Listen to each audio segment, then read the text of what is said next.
আমন্ত্রণ আজকের খবরে। আজ পহেলা মার্চ 2016। খবর পড়ছে আজ মেরিন আক্তার। প্রিয়াঙ্কা এবার অস্কার তুলে দিলেন।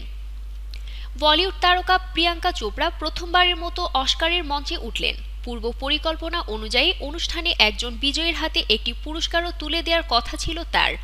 আর ঠিক সেই নির্দেশ মতোই সেরা সম্পাদনার হাতে পুরস্কার দিয়েছেন কোয়ান্টিকো তারকা প্রিয়াঙ্কা চোপড়া। প্রাক্তন মিস ওয়ার্ল্ড লেবাননের ফ্যাশন ডিজাইনার জুহের মুরাদের তৈরি করা সাদা গাউনে রেড কার্পেট মাতিয়েছেন। নিজের উপস্থিতি হলিউড নক্ষত্রের মাঝে জানান দিয়েছেন বলিউডের এই নায়িকা। গত বছর এবিসির টেলিভিশনে থ্রিলার কোয়ান্টিকোয় অভিনয়ের সুবাদে এখন ৭ সমুদ্র ১৩ নদী পেরিয়ে মার্কিন মুলুকেও যথেষ্ট জনপ্রিয় প্রিয়াঙ্কা।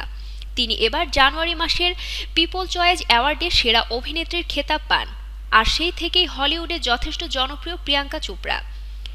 আজকের খবরে সাথে থাকার জন্য ধন্যবাদ। প্রতিনিয়ত দেশ ও বিদেশের সমস্ত খবর পাওয়ার জন্য ভিজিট করুন www.আজকেরখবর.com।